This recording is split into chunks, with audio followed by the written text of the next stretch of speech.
Jharkhand cabinet से 2 अहम प्रस्ताव पर मुहर लगी, जिसकी चर्चा पूरे झारखंड के साथ साथ पूरे देश में है।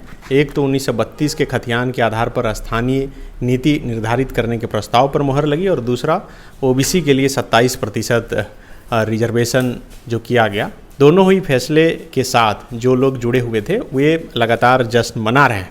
लेकिन खास करके 1932 की बात करें तो बीजेपी के तरफ से पूरी तरह से सन्नाटा है। न बीजेपी का कोई नेता ट्विटर फेसबुक पर कुछ लिख रहा है, न कुछ बयान दे पा रहे हैं। एक सीपी सिंह है जो पूर्व मंत्री हैं और रांची के विधायक हैं, वो इस पर बोल रहे हैं। सर, कोई कुछ नहीं बोल रहा है। 1932 इतना अहम मांग था, झारखंड अलग होने के बाद से ही था। इस मसले पर बीजेपी की क्या टिप्पणी है? देखिए, बीजेपी की क्या टिप्पणी है? बीजेपी का न मैं अध्यक्ष हूँ न प्रवक्ता हूँ। मैं बीजेपी का विधायक हूँ और समय समय पर अपने विचार व्यक्त करता रहता हूँ। देखिए, 1932 के खतियान की मांग ज़बरदस्त तरीके से चल रहा था। तो हमारे माननीय मुख्यमंत्री जी ने आज से 1 महीना पहले सदन के अंदर कहा कि यदि 1932 का खतियान लागू कर देंगे तो एक कोर्ट से खारिज हो जाएगा।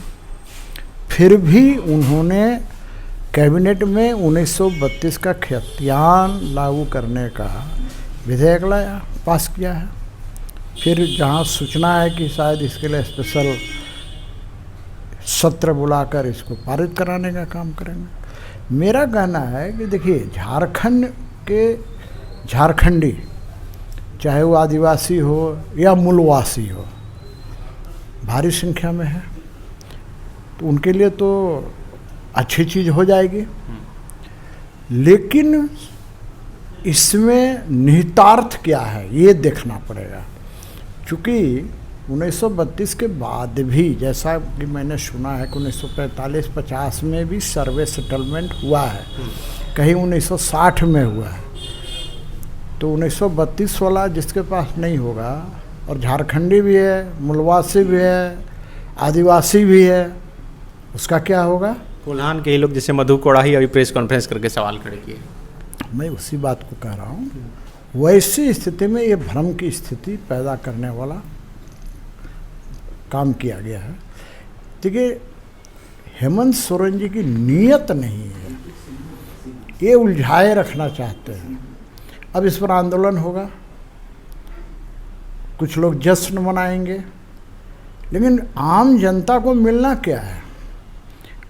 आपने कहा था कि 2021 नियुक्ति का वर्ष होगा, 2021 समाप्त होके 22 का ये 9वां महीना सितंबर चल रहा है। तो आपने तो नियुक्ति किया नहीं, और न कोई आगे नियुक्ति की संभावनाएं दिख रही हैं। ये सिर्फ और सिर्फ वोट बैंक की राजनीति है। वो भी क्यों? इतनी जल्दबाजी आनन फानन में करने के पीछे निहितार्थ यही है कि जैसा मैंने सुना है, देखा नहीं है कैसा लेटर है, उजला में है कि पीला में है कि गुलाबी में है। अब ये चुनाव आयोग और महामहिम राज्यपाल महोदय के बीच का मामला है। तो ये देख रहे हैं, इनको आभास हो गया है कि हमारी संस्था चली जाएगी। हो सकता है कि दीवार भी हो जाए, हो सकता है कि शब्द का मैं प्रयोग कर रहा है, इसको गलत अर्थ मत लगाइएगा। क्योंकि मैं भी लोगों के बोलने पर ही बोल रहा हूँ, मैंने देखा नहीं है और देखना भी नहीं चाहिए, क्योंकि ये तो चुनाव आयोग और महामहिम राज्यपाल के बीच का मामला है। लेकिन हाँ सर, पहले बोलिए। वैसी स्थिति में ये इसीलिए आनन फानन में इसको किए हैं। ये तो हो गया 1932 का खतियान का। 27% आरक्षण पिछड़ों के लिए, ओबीसी के लिए। जो भी थोड़ा पढ़ा लिखा है वो जानता है कि सुप्रीम कोर्ट ने 50% से ज़्यादा पर बैंड लगा दिया है।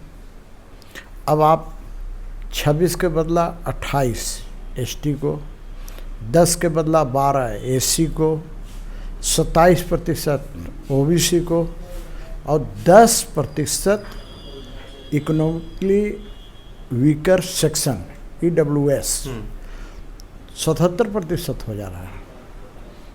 तो 77% कहावत है ना, नौमन तेल होगा ना राधा नाचेगी। लेकिन इतना ही पर अब लोग झूम रहे हैं, सबको लग रहा है कि बस अब हमको नौकरी हो ही गया।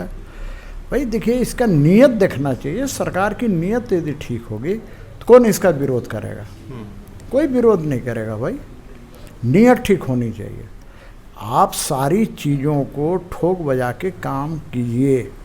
मैं ऐसे लोगों को भी जानता हूँ जिनका 4-5 पुश्त से झारखंड में रहने वाला राजस्थान का है, वाल्मीकि समाज, वो कहाँ जाएगा?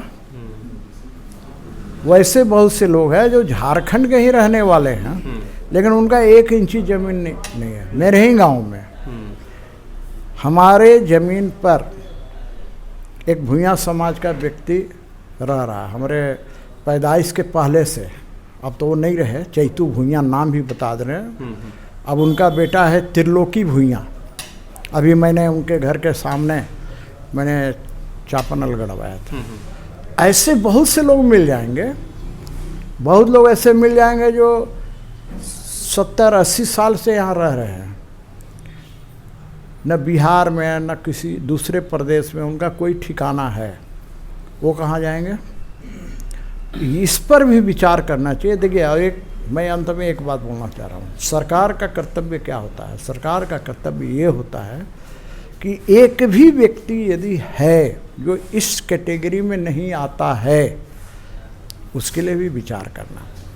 आबादी के दृष्टि से देखेंगे तो झारखंडी, चाहे वो आदिवासी हो या मूलवासी हो, वो भारी संख्या में है। अब जो बच गए बाहर के लोग, तथाकथित बाहरी लोग, तो अल्पसंख्यक हो गए। मुसलमान वाला अल्पसंख्यक की बात मैं नहीं कर रहा हूँ। जनसंख्या के आधार पर तथाकथित बाहरी लोग अल्पसंख्यक हो गए। उनका विचार कौन करेगा? आखिर सरकार सबके लिए होती है ना। सरकार किसी एक वर्ग विशेष या उसके लिए नहीं होती है। तो हेमंत सोरेन जी को इस पर भी स्थिति स्पष्ट करनी चाहिए। बाद बाकी कोई भी नहीं इसका विरोध करेगा, क्योंकि तृतीय और चतुर्थ वर्ग की नौकरी में स्थानीय लोगों को उसका हक और हिस्सा मिलना चाहिए। इस बात से सब सहमत है, लेकिन नीयत ठीक नहीं है, मुझे ऐसा लगता है। अच्छा, आपने सर कहा कि चूंकि इलेक्शन कमीशन ऑफ इंडिया से राज्यपाल के पास जो लेटर आया है और यही वजह है कि ये सब फैसले ले रहे हैं। अभी जब हम आपसे बात कर रहे हैं, इससे करीब 1 घंटा पहले मुख्यमंत्री राज्यपाल से मिलने के लिए गए थे और वो बोल रहे हैं कि भाई जो लेटर आपके पास आया है वो हमको दीजिए और दिखाइए। ऐसा लग रहा है कि आप एक कॉपी बीजेपी को दे दिए हैं और बीजेपी के लोग मेरे कुछ विधायक को ले जाकर मेरे सरकार को गिराने की कोशिश कर रहे हैं। देखिए, इतना तो विश्वास करना ही चाहिए लोकतंत्र में कि भाई जो भी महामहिम राज्यपाल होता है वो राज्यपाल होता है, भले ही वो भाजपा का या कांग्रेस का सदस्य रहा हो। आज के दिन तो नहीं है।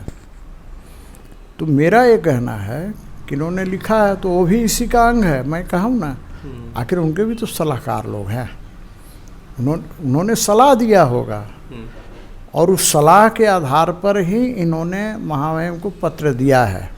इसके अलावा कुछ नहीं है। क्योंकि मीडिया में आएगा, भाई हम तो तैयार हैं, पत्र कार्रवाई कीजिए, जो भी चीज़ें हैं या बताइए क्या है इसमें। नहीं करेंगे तो इसका फ़ायदा उठाएंगे। ये सब सोची समझी राजनीति का ही परिणाम है। मेरा बस अंत में यही कहूँगा बार बार कि भाई इसका परिणाम निकलना चाहिए। परिणाम नहीं निकलेगा तो सिर्फ वोट बैंक के लिए यदि इस तरह के काम कर रहे हैं तो ये जनता को ठगने वाली बात है। लेकिन वो बोल रहे हैं कि वही परिणाम जो सरकार हासिल करने की, सत्ता हासिल करने की आप लोग कोशिश कर रहे हैं, उसी के लिए ये तमाम कवायदें चल रही है। भाई 2.5-3 साल से तो आप सत्ता में थे ना, आप क्यों नहीं दे दिए? आपने तो घोषणा पत्र में शामिल किया था इसको, 1932 का खतियान लागू करेंगे। आपने तो घोषणा किया कि साहब हम 5 लाख बेरोजगारों को प्रत्येक वर्ष नौकरी देंगे, नहीं तो बेरोजगारी भत्ता दी। किया क्या उन्होंने? इसीलिए कि अब जब इस सरकार का जब जिसको बोलते हैं ना थू होना जब होने लगा, तब ये सब कार्रवाई किया है ताकि लोग उलझे रहें लोग जश्न मनाते रहें, लोग मुगालते में रहे और हम अपनी राजनीतिक गोटी फिट करते रहें। अच्छा सर, जब कोई भी सरकार सत्ता में रहती है, सरकार है, तो वो गलत करे या सही करे तो सबकी नज़र विपक्ष पर रहती है। आप लोग क्या करेंगे? ये 1932 और ओबीसी आप जो बोल रहे हैं कि ये टेक्निकली ठीक नहीं है, आगे जाके दिक्कत होगी, आप लोगों का क्या स्टैंड है आगे? नहीं, स्टैंड तो तय होगा ना, बैठक में तय होता है ना। ऐसा थोड़े है कि सीपी सिंह का अलग स्टैंड होगा, दीपक प्रकाश जी का अलग स्टैंड होगा। स्टैंड तो क्लियर रहता है और मुझे नहीं लगता है कि इसका कोई, मेरा व्यक्तिगत मानना है कि कोई भी व्यक्ति इसका विरोध करेगा, लेकिन मैंने कहा ना, नियत पर संदेह है। ये नियत ठीक नहीं है। इसलिए हम लोग चाहते हैं कि भाई नियत और नीति दोनों ठीक रखिए, जनता के हित में काम कीजिए। राजनीति में तो आना जाना लगा रहेगा, लेकिन जनता के हित में काम होना चाहिए। तो बिल्कुल ये सीपी सिंह थे जो बोल रहे हैं कि चूँकि सरकार ने 1932 और ओबीसी आरक्षण दोनों का प्रस्ताव तो पास किया, लेकिन सरकार की नीयत ठीक नहीं है। चूँकि अभी जो टाइमिंग है वो सरकार के दिन खुद गिने जा रहे हैं, जैसा कि मीडिया में पिछले दिनों से खबर चल रही है। और यही वजह है कि आनन फानन में ये तमाम चीज़ें सिर्फ वोट और जन समर्थन हासिल करने के लिए लाया जा रहा है। शुक्रिया।